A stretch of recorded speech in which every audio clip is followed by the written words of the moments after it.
So మొత్తానికి సంకల్ప బలముంటే కార్యసిద్ధి జరుగుతుందంటారు. మనస, వాచ, కర్మన దేన్నైనా సంకల్పిస్తే సమస్త ప్రకృతి మొత్తం గూడా ఆ లక్ష్య సాధనకు బాటలు వేస్తుందంటారు. అంతేకాకుండా శివుని ఆజ్ఞ లేనిదే చీమైనా కుట్టదంటారు. సో అటువంటి ఆ శివభక్తునికి మరి ఆ శివుని నమ్మినటువంటి భక్తునికి మరి అన్యాయం జరగదు గదా! సో ఆ శివున్ని నమ్ముకున్నటువంటి ఆ భక్తుడు అనేకమైనటువంటి కష్టాలు పడ్డాడు. సో మొత్తానికైతే ఒక ఆలయాన్ని ఒక సంకల్పంతో నిర్మించాడు. జయశంకర్ భూపాలపల్లి జిల్లా కారల్ మార్క్స్ కాలనీలో ఉన్నటువంటి కనవేని రాజయ్య గారు ప్రస్తుతం మనతో పాటున్నారు. సో పంబాపూర్ స్టేజ్ దగ్గర పంబాపూర్ మార్గానికి వెళ్ళేటటువంటి ఇక్కడ స్టేజ్ దగ్గర రాజరాజేశ్వర స్వామి ఆలయాన్ని కట్టారు. సో ఆ ఆలయాన్ని కట్టేటటువంటి క్రమంలో అనేకమైనటువంటి ఒడిదుడుకులు, అనేకమైనటువంటి కష్టాలు కూడా పడ్డారు. సో మొత్తానికి ఆయన ఈ ఆలయాన్ని కట్టడానికి వెనుక కారణం ఏంటి అనేది ఆయన మాటల్లోనే తెలుసుకునేటటువంటి ప్రయత్నం చేద్దాం. నమస్కారం రాజయ్య గారు. నమస్కారం. సో మొత్తానికి ఇక్కడ ఎంతో చూడముచ్చటైనటువంటి ఒక రాజరాజేశ్వర స్వామి ఆలయాన్ని మీరు కట్టడం జరిగింది. సో ఈ ఆలయం కట్టాలనే ఆలోచన ఎందుకొచ్చింది మీకు? నాకు చిన్నప్పుడే మాకు చాలా చాలా ఆర్థికంగా ఇబ్బందుల్లో పడేటోళ్ళం మేము చిన్నప్పటి నుంచి. మా తల్లిదండ్రులకు మేము 5 కొడుకులము. 5 కొడుకులు అయితే ఇక మాకు నాన్న మమ్మల్ని సాగడం చాలా ఇబ్బంది అనిపించేది, ఇబ్బంది అయ్యేది. ఆ రోజుల్లో బాగా కష్టపడ్డాము. అయితే మా అమ్మ చెప్పింది ఒకసారి, మా తల్లి ఏమందంటే, గిట్లా మన వేములవాడకు పోతాం మేము, ఇదే చేస్తాం రా దేవుడిని అది చేస్తాం అంటే, నేను కూడా ఏమనుకుంటే మరి దేవుడు మమ్మల్ని ఇంత కష్టం ఎందుకు పెడతాడు మరి అనుకొని నేనేమనుకున్నాను, నేను కూడా ఆ దేవుడిని నమ్ముకొని నేను మంచిగా ఇట్లా బతికితే మేము కూడా ఈ జనం అంతా ఎట్లా బతుకుతారో ఉన్నతంగా, మాకు కూడా అయితే అన్నవమ్మలు మంచిగా బతికేది ఉంటే నేను దేవుని గుడే కట్టిస్తా అని అప్పుడు అనుకున్నా చిన్నప్పుడు. చిన్నప్పుడే సంకల్పం తీసుకున్నారు ఖచ్చితంగా మంచి జరిగితే కడతా. నేను చిన్నప్పుడే నాకు అన్ని ఉన్నాక ఎందుకు కట్టనేది దేవునికి చేస్తా, కానీ నాకు ఏం లేకపోతే నేను ఎందుకు చేస్తా అనే విధంగానే అనుకున్నప్పుడు. అయితే నాకు క్రమక్రమంగా నేను పెద్దగా అయ్యి నాకు జాబ్ దొరికి పెళ్ళి అయ్యి పిల్లలు అయ్యి నాక కొద్దిగా ఒక సంవత్సరానికి వచ్చిన వల్ల నాకు ఆలోచన వచ్చింది. నేను అప్పట్లో చిన్నప్పుడు మొక్కుకున్నా కదా, మరి ఆ మొక్కు ఇవాళ నేను తింటానా అంటే 3 పూట్ల అన్నం తింటానా అంటే ఆ భగవంతుడి దయ వల్లే కదా. మరి ఆ భగవంతుడికి నేను చిన్నప్పుడు ఒక మాట ఇచ్చిన కదా, ఆ మాట నిలబెట్టుకోవాలి కదా అని నా మనసులోకి ఆలోచన వచ్చింది. ఆలోచన వచ్చి నేను ఈ యొక్క శివాలయాన్ని నిర్మించడానికి నాకు సంకల్పం కల్పించిన దేవుడు. నేనేమనుకున్నా అంటే, నాకు స్తోమత అంత లేదు, భూమి కొందామని తిరిగిన మాగా ఇటు మన ఈ రోడ్ పడి మెయిన్ రోడ్కి ఇటు పోయినా, అటు మన చెలుపూరు దాకా, ఇటు ఏదో రుద్రారం ఉంటుంది చూడు, ఆతో అక్కడి దాకా పోయినా. ఏడ చూసినా కానీ 4 లక్షలు 5 లక్షలు అంటారు గుంటకు. అంటే ఇదే ఏరియాలో పెట్టాలనే ఆలోచన ఎందుకు వచ్చింది? పంబాపూర్ స్టేజ్ దగ్గరనే ఎందుకు పెట్టారు? పంబాపూర్ స్టేజ్ దగ్గరనే ఎందుకు పెట్టానంటే, ఈ ప్రాంతంలో మా బిడ్డ వాళ్ళు ఉంటారు కొద్దిగా. అయితే నేను ఎక్కడ పోయినా కానీ అయితే కొంత అసలు ఫస్ట్ ఏమనుకున్నా అంటే, ఇక నన్ను నుంచి కాదు ఎవరికైనా శివలింగాన్ని దానం ఇచ్చేస్తా అనుకున్నా. కానీ దానం ఇద్దాం అనుకుంటే మా పిల్లలు ఉన్నారంటే, నువ్వు మాకు రూపాయి ఇవ్వకుండా అన్ని చేసి ఎక్కడో పోయి దేవుని మందికి ఇస్తానంటారు, అదేదో మనం దగ్గరలో పెట్టుకుంటే బాగుంటుంది అన్నారు. నాకు కూడా అనిపించింది, అంటే ఏదైనా ఫారెస్ట్లో జాగ పెడితే ఏమవుతుంది నాకు ఒక రోజు అనిపించింది. పండుకొని ఆలోచించిన, సమ్మక్క ఉంది కదా, మరి శ్రీశైలం ఉన్నది కదా, ఇంకొకటి గిడి పోగా ఒక అయ్యప్ప టెంపుల్ కట్టిరు కదా జంగల, నీ ఫారెస్ట్ ఎందుకు పెట్టదు, మరి శివుడే కదా, శివుడే అది దేవుడు కదా అనే ఆలోచన నాకు వచ్చింది. వచ్చి ఏం చేసినా కదా అంటే, ఇక అప్పుడు ఇప్పుడు వచ్చేటోండి కదా, ఈ రూట్లో తిరిగేటోండి కదా, చూసి పెట్టాలనిపించింది. అయినా మంచిది, ఎందుకంటే మంచిది అయ్యగారిని అడగాలి, మన సొంత నిర్ణయాలు మంచిది కాదు దేవుని విషయం అని లక్ష్మణాచార్య అయ్యగారి దగ్గరికి పోయి అడిగిన. అడిగితే సరే మనం చూద్దాం బా ఒకసారి అన్నాడు. అందువల్ల అతన్ని తీసుకొని వచ్చి మోరింది ఇక్కడ, అదే మోరే కూర్చున్నాడు. ఇదంతా కూడా కట్టే జంగలి, అదే జంగలి, ఇదంతా కూడా చెట్లే ఉండే. అసలు నేను పాపుకుంటూ వచ్చిన ఇది కూడా ఆ రోడ్ నుంచి రావడానికి నాకు ఎంతసేపు పట్టింది, అలాగే పాపుకుంటూ రావడానికి. లేకుంటే ఇంకా దూరం పోకపోనా, వెళ్ళుకుంటే ఇంత విశాలంగా ఉంటే ఇంకా దూరం పోదును. ఇక ఇక్కడికి వచ్చేవారికి నాకు సరిపోయింది. అక్కడనే ఆగిన వల్ల, నువ్వు ఎక్కడ నిలబడతావో నిన్ను దేవుడు నడిపించుకొచ్చిండు, నీకు అక్కడనే ఖాయం, నేను రాను, నువ్వే పో అన్నాడు ఆయన. అయ్యగారు నువ్వు రా, మరి జాగ ఎక్కడ మంచిగా ఉంటుందో నాకు తెలియదు కదా అయ్యగారు అంటే, నేను రానయ్యా, అది సంకల్పం నీది, చేసినావు నువ్వు పో, నీకేడ బుద్ధి పుడితే కానీ ఏమన్నా ఇదంతా మన సొంత జాగనా పారస్ జాగనే, పోరాదన్నాడు. ఈడికి వచ్చిన అక్కడ నిలబడ్డ పోలే, నువ్వు ఎక్కడ నిలబడ్డా అక్కడనే ఖాయంగా అన్నాడు. అన్న ఖాయంగా నా మూడు 2 మనుషులు వచ్చిర్రు, వాళ్ళు అక్కడనే 4 మూలలు డబ్బా కొట్టిర్రు, గడ్డి చెక్కిర్రు, సాపు చేసిర్రు. సో మొదట్లో అంటే ఇక్కడనే వచ్చి ఇక్కడనే ఆగడం వల్ల ఇక ఇక్కడనే గుడి ఆ! నిర్మాణం స్టార్ట్ అయింది ఇక. ఇక దాన్ని డబ్బా కొట్టిర్రు. ఆ రోజు 2015 శివరాత్రి రోజు. 2015లో. ఆ! శివరాత్రి రోజు ఉమ్, గద్దె కట్టినాం. ఉమ్, గద్దె కట్టి శివలింగాన్ని అదే రాత్రి తీసుకొచ్చినాం. ఉమ్, అంటే ఆ 2 రోజుల ముందు తీసుకొచ్చి అక్కడ మన హనుమాన్ గుడిలో పెట్టినాం. ఉమ్, అది తీసుకొచ్చి గద్దె కట్టి 12 గంటలకు బరాబర్ 12 గంటలకు అయ్యగారు ఇంటికాడనే ఉన్నాడు. ఇక్కడ లేడు అప్పుడు. ఉమ్, ఇంటికాడ ఉండి ఆయన మంత్రాలు చదివిండు ఉమ్, సెల్లుల. ఉమ్, నేనిక్కడ యంత్రం తెప్పించి ఇచ్చిన ఆయన. యంత్రం పెట్టినా. ఉమ్, యంత్రం పెట్టి విగ్రహాన్ని పెట్టినాం. ఉమ్, పెట్టి మళ్ళా మంచిగా అంతా శుద్ధి చేసినాం. ఉమ్, చేసిన తర్వాత 3 రోజులకు ఉమ్. ఫారెస్టోళ్ళు వచ్చి కూలగొట్టిర్రు. సో రాజయ్య గారు మొత్తానికంటే ఇది అటవీ శాఖకు చెందినటువంటి ల్యాండ్ కాబట్టి ఈ ఫారెస్ట్ ల్యాండ్లో మీరు ఈ గుడి కట్టడం వల్ల అంటే వాళ్ళ తరపు నుంచి ఎటువంటి ఇబ్బందులు ఎదుర్కొనలేదా మీరు? చాలా ఇబ్బందులైనాయి. వాళ్ళు కట్టిన గుడి మన ఫస్ట్ ఆ శివరాత్రి రోజు 2015లో శివరాత్రి రోజు శివలింగాన్ని ఇక్కడ మేము ప్రతిష్టాపన చేసినాక 3 రోజులకు ఫారెస్ట్ వాళ్ళు వచ్చిర్రు. 3 రోజులకే వచ్చి 3 రోజులకు వచ్చి ఆ గద్దెను కూలగొట్టిర్రు. కూలగొట్టి ఏం చేసిర్రు అంటే ఇక మాతోటి గొడవ పడ్డారు. ఫారెస్ట్లో ఎందుకు పెట్టినావు ఇది ఇక ఇది సెంట్రల్ గవర్నమెంట్ ఇది, రాష్ట్ర గవర్నమెంట్ కూడా ఇక్కడ లెక్కలేదు అని చెప్పి మాతో గొడవ పడ్డారు. గొడవ పడి కూలగొట్టిర్రు. కూలగొట్టిన తర్వాత నేను ఇక్కడ కొంతమందిని తీసుకొని అప్పుడు మధుసూదనాచారి స్పీకర్ ఉండే ఆయన దగ్గరికి పోయినా. ఆయన దగ్గరికి పోగానే కాలేదు. కాకపోతే దాదాపుగా 2-3 నెలలు తిరిగిన అతని దగ్గరికి. అయితే ఫస్ట్ మళ్ళా తిరిగి నేను వచ్చి మళ్ళీ గద్దెగట్టికి పెట్టిన వాళ్ళే మళ్ళీ కూలగొట్టారు. కూలగొట్టిన వాళ్ళు ఏమైంది, ఆ కూలగొట్టినోడు యాక్సిడెంట్ అయితే చచ్చిపోయాడు ఇదే రోడ్కు. అంటే ఫారెస్ట్లో చేసేది ఫారెస్ట్ డిపార్ట్మెంట్ అతనే వాళ్ళోడే చనిపోయాడు. ఇక చనిపోయాక నేను మళ్ళీ సార్ దగ్గరికి పోతే అన్నాడు కదా అంటే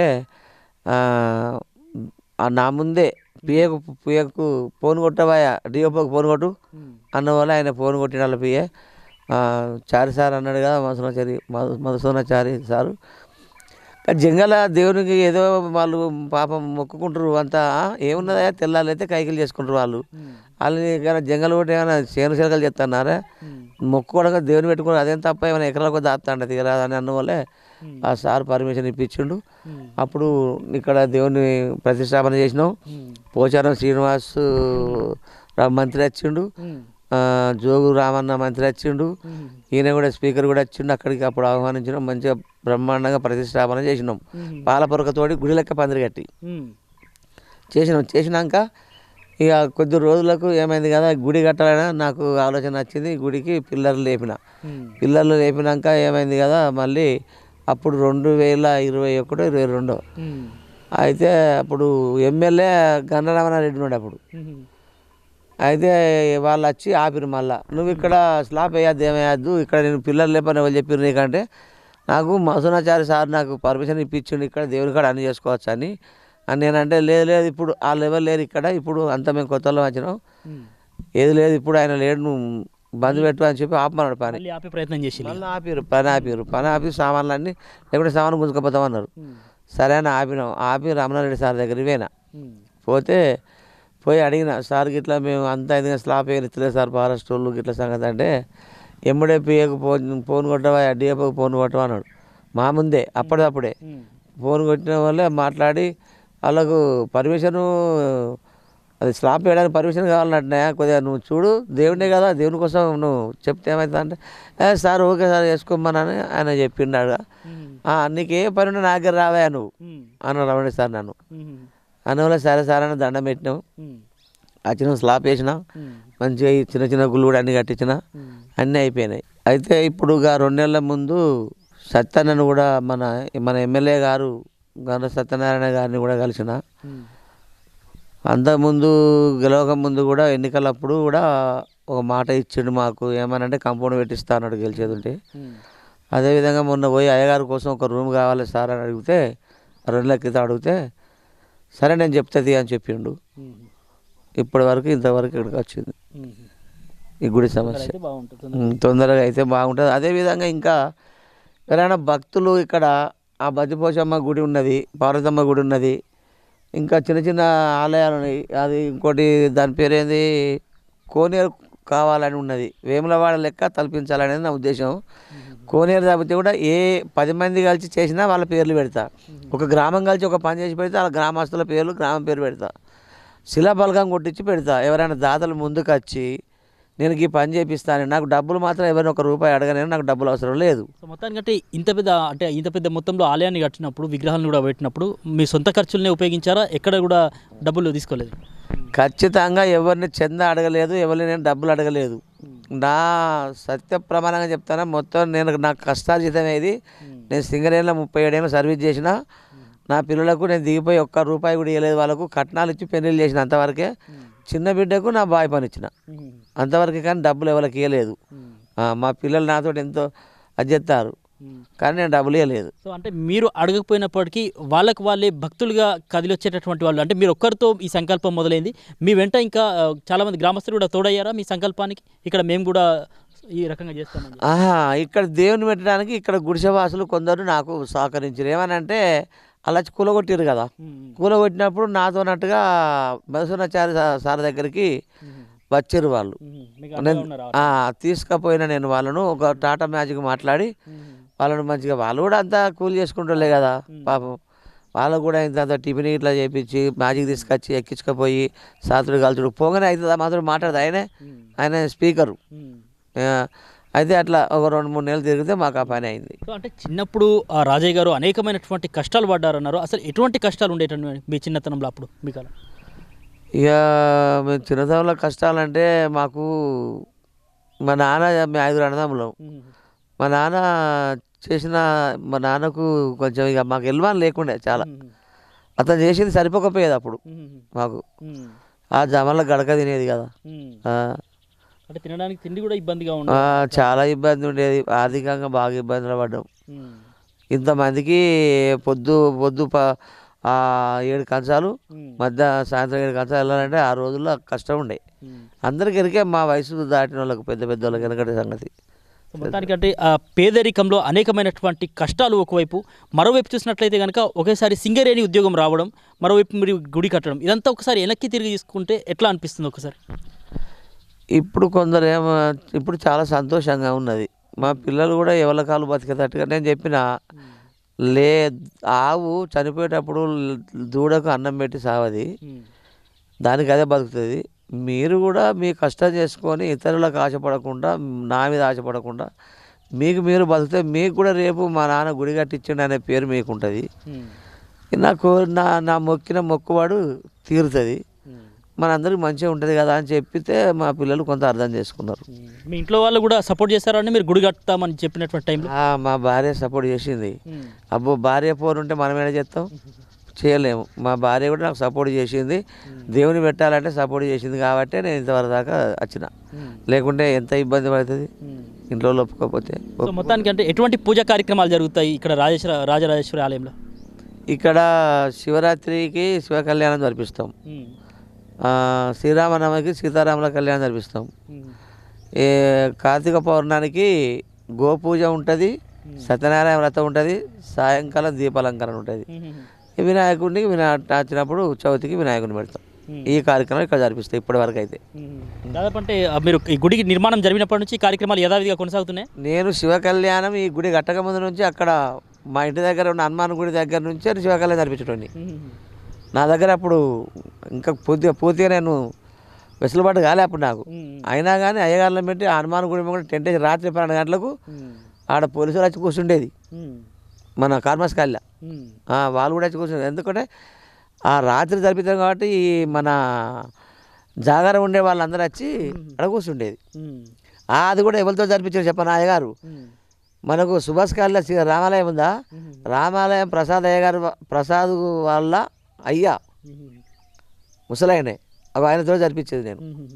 సో మొత్తానికి అంటే శివరాత్రి రోజు ఇక్కడ ఎట్లా ఉంటుందండి? లైటింగ్స్ కానీ అవన్నీ ఏర్పాట్లు ఉంటాయి భక్తుల కోసం? చాలా బాగా చేస్తాం. టెంట్లు వేపిస్తాం, అన్నదానం చేస్తాం. దగ్గర 1.5 క్వింటాల్ 2 క్వింటాల్ అన్నం అన్నదానం చేస్తాం వచ్చిన వాళ్ళకు. జాగార పూలు తినరు వాళ్ళు, ఉపవాసం కాబట్టి వట్టి వాళ్ళు తింటారు. ఇక కోలాటం బ్యాచ్లు అదొకటి ఇదొకటి కార్యక్రమానికి వస్తారు కదా, వాళ్ళందరికీ అన్నం పెడతాం. ఆ విధంగా సో మొత్తానికంటే ఈ యొక్క ఆలయాన్ని కట్టినప్పుడు అంటే ఒక కార్యాన్ని ఏదైనా కార్యాన్ని మనం చేయాలని సంకల్పించినప్పుడు జనాల నుంచి కూడా తీరు విధంగా స్పందిస్తూ ఉంటారు, అనేక విధాలుగా మాట్లాడుకుంటారు. మరి జనాలు ఏమనుకున్నారని మీరు ఈ సంకల్పాన్ని తీసుకున్నారు? ఇది నాకు చాలా ముఖ్యమైన పాయింట్ ఇది.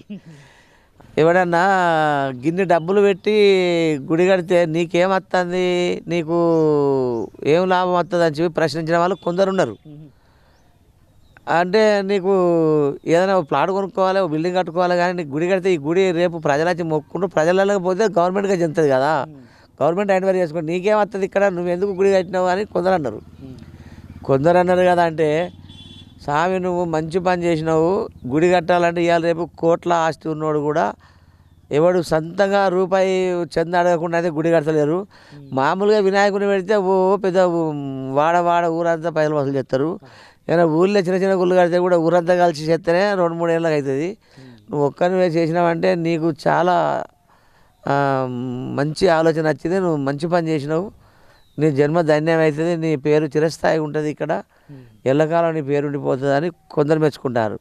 ఇక కొందరు ఏమంటారంటే ఏ గిన్నె పేదలు పెట్టినా ఇంత కట్టినట్టే ఏమైనా ఇంతకెళ్ళి పెట్టినా ఎన్నో ఇంత దొరికింది కానీ అని కొందరు అంటారు.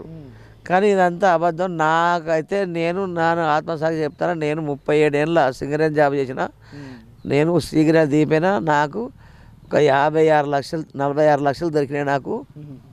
నేను దిగిపోతే నేను కష్టాలు చేయంగానే నేను 2015 అంటే నేను అప్పుడు దిగిపోలేదు, 2019లో దిగిపోయాను నేను. మన అప్పుడు ఎప్పుడు వచ్చిందండి మీకు సింగరేణి? 1983 జనవరి 5 తారీఖు నాడు వచ్చింది నాకు.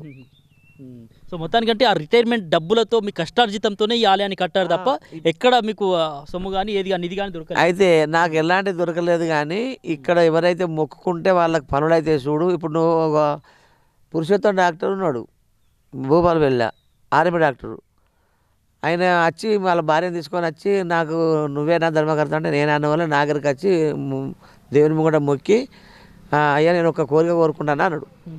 ఏందో చెప్పని అన్న. ఆయన అన్నాడు కదా, మా అమ్మాయికి MBBS సీటు వచ్చేది ఉంటే నేను దేవునికి బోర్ వేయిస్తానా రాజన్న అన్నాడు. చాలా సంతోషం, మీ ఇష్టం, నేనైతే మిమ్మల్ని అడగా, నువ్వు వేయించినా వేపి లేకపోతే లేదు, నీకు పని అయితే వేపిస్తే వేపి, నువ్వు వేపి నేను అడగనని చెప్పిన. ఆయన వాళ్ళ బిడ్డ ఒక సీట్ వచ్చింది, MBBS సీట్ వచ్చింది, ఆయన బోర్ వేయించాడు, మంచిలో బోరు. నేను ఉన్నాడు చెప్తా, అబద్ధంగా చెప్పా. సో మొత్తానికంటే మీకు మీరు అనుకున్నారా ఈ ఆలయాన్ని స్టార్ట్ చేసినప్పుడు ఇంత మొత్తంలో కట్టడం అవుతుంది, తర్వాత జనాల నుంచి కూడా స్పందన వస్తుంది, పూజా కార్యక్రమాలు జరుగుతాయి, ఇవన్నీ మీరు అనుకున్నారా? ఇప్పుడు ఇదంతా నిజంగా జరుగుతుంది? నేను అసలు అనుకోలేదు. నా ఉద్దేశం ఏంటంటే దేవుని పెట్టాలి, ఎక్కడైనా ఏనో ఒకడ పెడితే నా మొక్కు వెళ్ళిపోద్ది అనుకున్నా. కానీ నేను లక్షలు ఖర్చు పెట్టి నేను కడతాను మాత్రం నేను నిజం చెప్తాను, నా ఆత్మసాక్షి నేను అనుకోలే. నా కోరిక ఒకటే ఉండే, దేవుణ్ణి పెట్టాలి, చిన్నగా ఏదో ఒకటి ఇంత శివలింగం పెట్టి దేవునికి ఏమైనా దేవుని పెట్టాలి, లేకపోతే చిన్నపాటి ఇంట్లో లేదు చిన్న గుడి కట్టుకుంటా అనుకున్నా. కానీ ఇక్కడ పెడతా గింత పెద్ద చేస్తాను మాత్రం నేను అనుకోలేదు. అంటే మీ సంకల్పానికి ఆ శివయ్య అనుగ్రహం కూడా తోడైంది అనుకుంటారా? అనుగ్రహం అయితేనే మరి నడుస్తాను, మరి లేకుండా నన్ను నడిపే నేను నడుతా. అసలు ఇప్పటికి మా పిల్ల అంటారు అంటే నాన్న ఇక చాలదా, ఇక నన్ను ఆపరాదు, ఇక ఆపి మాకు ఇవ్వరాదు పైసలు అంటారు. కానీ నేను నిజం చెప్తాను, ఇక్కడ చెట్టుది కానీ మా భార్య ఒక 500 దేనికని ఇవ్వమంటే కూడా నాకు ఏ బుద్ధి కాదు. అదే ఈ పని కోసం అంటే చెబుతారా చూడు, బొచ్చ రూపాయలు పెడతా, అది నాకు బుద్ధి ఎందుకో. కానీ ఇది ఆ దైవశక్తి, ఇది నాది కాదు, ఆ భగవంతుని కృపనే ఇది. సో ఒక సంకల్పాన్ని తీసుకొని, అంటే చిన్నప్పుడు మనసులో అనుకున్నటువంటి ఒక సంకల్పంతో మీకు సింగరేణి ఉద్యోగం లభించిన తర్వాత ఆ తర్వాత రిటైర్మెంట్ అయినటువంటి డబ్బులతోని ఇంత పెద్ద మొత్తంలో యొక్క ఆలయాన్ని కట్టారు. సో మొత్తానికి రాజయ్య గారికి ఆ సంకల్పం అంటే ఇంతటితో తీరిపోయిందని చెప్పుకోవచ్చా? ఇంకా ఏమైనా ఆలోచనలు ఉన్నాయా? ఇంకా ఆలోచన నాకు ఇంకా డెవలప్ చేయాలని ఉన్నది. కానీ నా నుంచి అంటే ఇప్పుడు ఇవాళ దాకా కూడా నేను ఇంత చేత అనుకోలేదు. ఆ భగవంతుడి సంకల్పంతో నన్ను ఇక్కడ దాకా తీసుకొచ్చిండు. ఆ భగవంతుడి సంకల్పం ఉండి నాకు ఆ స్తోమత కల్పిస్తే ఇంకా ఇక్కడ అభివృద్ధి చేయాలని ఉన్నది. ఏ రకంగా అభివృద్ధి చేయాలనుకుంటున్నా? ఈ పార్వతమ్మకు గుడి కట్టియాలి, అక్కడ బద్దిపోచమ్మ గుడి కట్టియాలి, ఇక్కడ మనకు కోనేరు తవ్వాలి, కోనేరు తవ్వి దానికి సిమెంట్ తోటి అది పోయాలి, ఆ పని ఉన్నది. ఇదంతా గచ్చ చేపియాలి, చుట్టూ కాంపౌండ్ పెట్టాలి.